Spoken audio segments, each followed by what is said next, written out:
Hi hello friends, ఎలా ఉన్నారు మీరందరూ? నేనైతే చాలా బాగున్నానండి. ఏం లేదు, రోజు మనమే కదా వంట చేస్తాము. అప్పుడప్పుడు హస్బెండ్ కూడా చేస్తే అక్కే వేరు కదా మనకి. మా హస్బెండ్ ఏదో ప్రయోగం చేస్తా అంటున్నారు. తర్వాత నాకు కిచెన్ క్లీన్ చేసుకునేసరికి ఫట్. చూద్దాం ఏం చేస్తారో, నా కిచెన్ ఎలా ఉంటుందో చూద్దాం. ఆయన ఏం చేస్తారో, పదండి కిచెన్లోకి వెళ్దాం.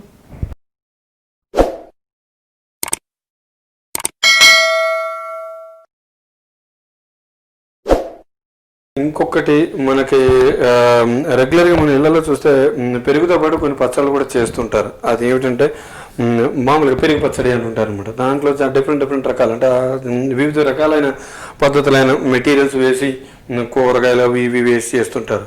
సొరకాయతో కూడా చేస్తుంటారు, ఆనపకాయతో చేస్తుంటారు, ఇంకా రకరకాలు. ఇప్పుడు నేను చేసేది ఏమిటంటే మనం అల్లంతో పెరుగు పచ్చడి చేస్తే ఎంత బాగుంటుంది. ఇది చాలా ఆరోగ్యకరమైంది. అల్లం అనేది మీరు అందరికీ తెలుసు, చాలా మంచిది అనమాట ఆరోగ్యానికి. సో మనం దాంతో పెరుగు ఈ రెండింటిని కాంబినేషన్లో మనం పెరుగు పచ్చడి చేస్తే ఎలా ఉంటుందో మనం చూద్దాం. సో దీనికి మనకి ఏమేమి మెటీరియల్ కావాలి? తప్పనిసరిగా పెరుగు పచ్చడి అంటే తెలుసు కదా మీకు, ఫస్ట్ పెరుగు కావాలి మనకి. దీని తర్వాత మీరు చూస్తే ఇక్కడ మనకి మెంతులు, ఆవాలు కూడా ఉన్నాయన్నమాట. ఓకే, అది మంచి టేస్ట్ వస్తాయి. తర్వాత మీరు ఇక్కడ చూస్తే కొబ్బరికాయ ముక్కలు, తర్వాత మెయిన్గా మనకు కావాల్సింది మనం చెప్పుకున్నాం కదా అల్లమును, పచ్చిమిరపకాయలు తప్పనిసరిగా కావాలండి. అది ఉంటే కానీ మన టేస్ట్ బాగా రాదు. సో వీటన్నిటితో పాటు తప్పనిసరిగా మనకి ఈ కొత్తిమీర, కరివేపాకు ఇవన్నీ తప్పనిసరి. మనకి ఇవన్నీ ఉంటేనే అన్నీ కలిసి మనకి మంచిగా రుచి బాగా వస్తుంది అనమాట. సో దీంతో పాటు ఇంకా మీకు ఉప్పు, తర్వాత ఏమో పసుపు, ఇట్లాంటివన్నీ కామన్. అవన్నీ మనకు స్పెషల్గా ఇది కావాలి అని మనం చెప్పుకోక్కర్లేదు. ఏమంటే చూసేద్దామండి, ఇది మంచి ఆరోగ్యవంతమైన పెరుగు పచ్చడి ఎలా చేయాలో చూద్దాం. సరే, ఇప్పుడు ఇందాక మనం అనుకున్నాం కదండి, ఇది ఆవాలు, మెంతులు తప్పనిసరిగా మనకు కావాలి అని. సో వాటిని మనం తీసుకొని వేయిద్దాం అనమాట. ఓకేనండి, ఇవ్వండి. సో ఆల్రెడీ నేను కింద స్టవ్ ఆన్ చేసేసాను. సో మనం ఇప్పుడు వీటిని ముందు వేయించుకుందాం. వేయించుకొని బాగా వేయించుకున్నాక తర్వాత మనం నెక్స్ట్ ప్రాసెస్కి వెళ్దాం. ఇవ్వండి. సరే, చూసారా ఫ్రెండ్స్, ఇది ఏం చేశానంటే ఇప్పుడు మనం ఇందాక ఆవాలు, మెంతులు వేయించి పెట్టాం కదా, దీని తర్వాత వీటిలోనే మనం ఇప్పుడు వీటిని అన్నీ మనం గ్రైండ్ చేసుకోవాలి. దానికి పచ్చిమిరపకాయలు, తర్వాత మీద నేను అల్లం పెరిగి పచ్చడి అన్నాం కదా, తర్వాత తప్పనిసరిగా మనకి అల్లం కూడా మనం వేయిస్తాం అనమాట. ఇది కూడా వేయించాక అప్పుడు తర్వాత మనం ఇంకోటి ఏం వేసుకుంటాం, మనం ఇందులో మంచి టేస్ట్ రావడానికి కొబ్బరికాయ ముక్కలు కూడా, పచ్చి కొబ్బరికాయ ముక్కలు కూడా వేస్తాం అనమాట. చూసారు కదా ఇది. సో ఇవన్నీ వేసి మనం వేయించుకొని చక్కగా గ్రైండ్ చేసేసి తర్వాత పెరుగులో వేసుకుంటే ఇంకా రుచే వేరు ఉంటుంది. చూద్దాం మనం. సో ఇప్పుడు మనం ఇందులో ఏం చేద్దామంటే మొదట్లోనే మనం పసుపు కూడా వేద్దామండి. పసుపును, ఉప్పు కూడా వేసేసుకునేసేసి తర్వాత మనం గ్రైండ్ చేద్దాం. సో నేను తగినంత ఉప్పు ఒక హాఫ్ స్పూన్ వేస్తున్నాను ప్రస్తుతానికి.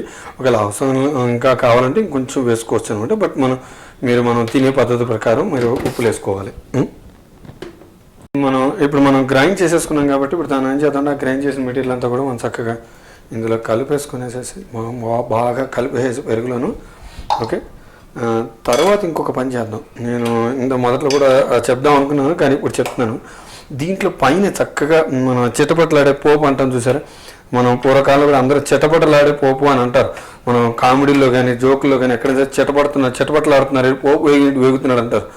సో ఆ రకమైన పోపు ఇందులో వేస్తే ఆ టేస్టే వేరు.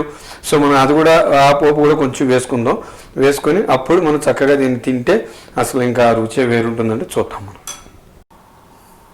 ఇప్పుడు చూడండి, ఇది మనం చక్కగా జీలకర్రను, ఆవాలు వేసాను. కొంచెం నూనె వేద్దాం. సో దట్ ఏమవుతుందంటే ఆ పోపు చక్కగా వేగుతుంది అనమాట. ఓకే, సో చూడండి,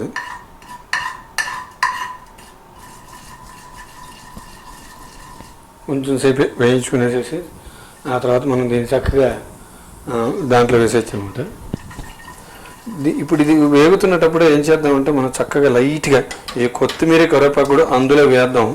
ఆ వేసి అందులో వేస్తే ఇంకా పెరుగు పచ్చళ్ళు ఆ టేస్టే వేరుంటుంది. చూసారా చక్కగా అలా ఆ సౌండే మనకి మంచిగా నోరు ఊరుస్తుంది అనమాట.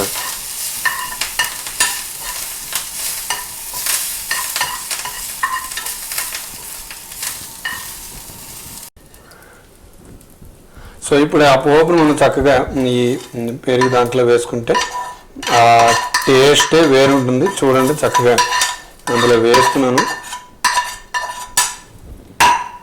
ఇప్పుడు దీన్ని చక్కగా ఇందులో మొత్తం కలుపుకొనేసేసి తింటుంటే ఉంటుందండి, అసలు మామూలుగా ఉండదు. మీరు అందరూ కూడా చక్కగా ఇలా తయారు చేసి చూసి మనకి అలాగా ఇళ్లలోనే ఉంటున్నాం కాబట్టి మనకు కొంచెం టైం దొరుకుతుంది. శనివారం ఆదివారం చక్కగా వీటి మీద ప్రయోగాలు చేసి మనం కూడా బ్రహ్మాండంగా చేయగలం నిరూపిద్దాం. Thank you. తను నా కోసం అని చెప్పి ఇమ్యూనిటీ పవర్ పెంచడానికి అని చెప్పి మా ఇంట్లో జనాలకి జింజర్ పెరుగు చట్నీ అండి. ఎంత ఘాటుగా ఉంటుంది జింజరు, దీంతో పెరుగు చట్నీ చేశారు. దీన్ని తినాలంటే చాలా బాగా ఉంది, కానీ టేస్ట్ చేస్తాను.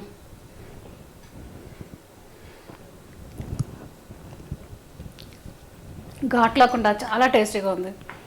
మీరు కూడా మీ హస్బెండ్ల చేత ఇలా చేపిస్తూ ఉండండి.